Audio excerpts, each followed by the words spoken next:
Do I enjoy teaching? Yes, I love it. That's why I'm in it.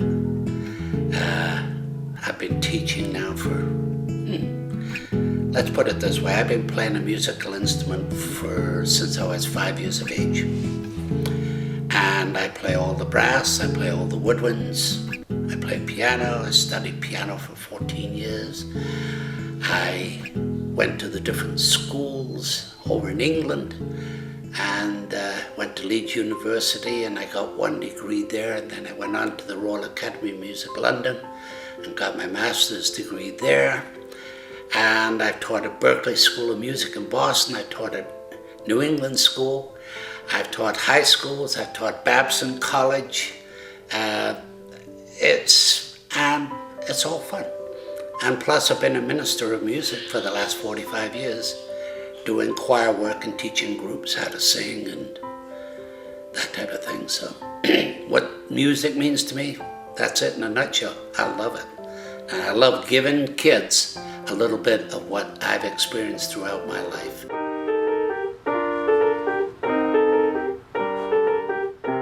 Right now we're teaching everything from violin, piano, viola, cello, bass, electric guitar, acoustic guitar, voice, flute, clarinet, saxophone, sax, bari sax, trombone, tuba, piano of course, and we just run a full spectrum here as far as, and then most of our teachers, we all have a master's degree or above. Once you get a reputation of being a good school and working very well, the teachers seem to come to you. They want to be associated with a good school, and because the reputation's there. And when you have somebody like Margaret, was in the string department with Moscow Conservatory and for 25 years, and has a daughter playing with the symphonies in Chicago, and it's really fantastic when you have that kind of wealth of knowledge, and then you partake and pass it on to somebody else that is not as fortunate, and that's what we try to do. Monday, Tuesday, Wednesday, Thursday, Friday, Saturday. Sunday we're usually closed. And we go from noontime till 8 o'clock, 9 o'clock at night. Music, to me personally, helps any child, especially academically, because it just teaches them the basics of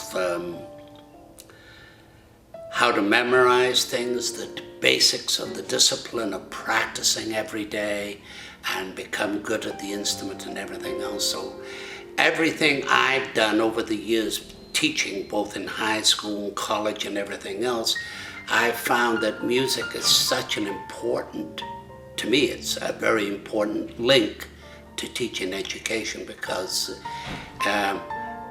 kids get uptight, they go into drugs, all that kind of stuff. I find that kids that are into music don't get involved with drugs. Kids that are into sports don't get involved with drugs. And you put the education to go along with the music and the sports and things like that, you can't have anything better.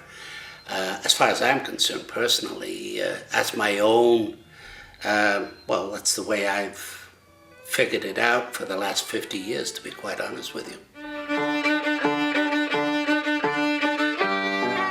She has kids right now from the age of 4 all the way up to 80.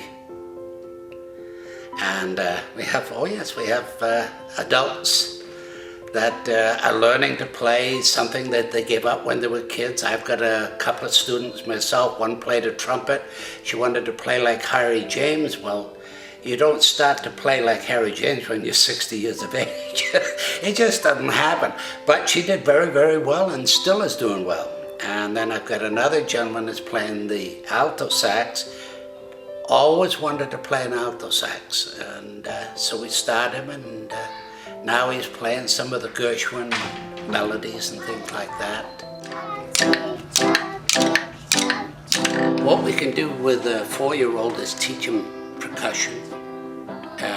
They play games, they learn how to remember. As a matter of fact, Mark is fantastic with us.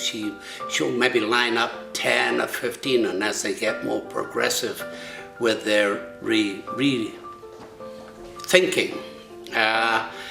she'll put up maybe 20, 25 different items, and they have to remember each item and what color it was and everything else, and that's all part of the training, and they do that when they're that young. I mean, I hadn't seen it done before, but Margaret did it, and it was preschool type of work, and which is something else we've got going now. We have a preschool program where we teach the young children about playing a triangle, drums, musical little xylophones and things like that. So we do things in that respect as far as teaching the child from the age of 4 and up. They've got to be able to have at least a 5 or 6 minute span for concentration, because they only have a 1 minute or 30-second span like some of the kids do at that age. Well, any person that is going to start a new instrument, you've got to give them 6 months. I mean, you can't decide in 2 weeks or 3 weeks if it's going to work or not. I have a little cartoon, and it was given to me by an old teacher of mine. And as the teacher is leaning on the piano like I'm doing right now, he says to the student very nicely and says, "If you don't practice, I'm going to tell your parents that you've got talent."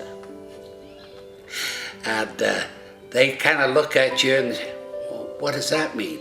And so you explain it to them. If you don't practice, I'm going to tell your parents you got talent. And then when they hear the word you've got talent, you're in trouble. So you may as well work with me and against instead of against me, you know. So that little things like that we just bring up with the kids, and it's a lot of fun.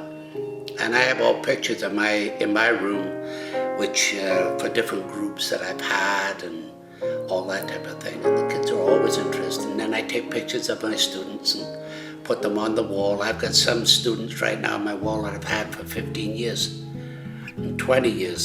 Some of them are married now, and they're still on my wall. And they all come in, "Oh, I'm still on your wall." Yeah. And it goes over big. The kids never forget it. And I get cards now from students that I haven't seen in maybe 15, 20 years.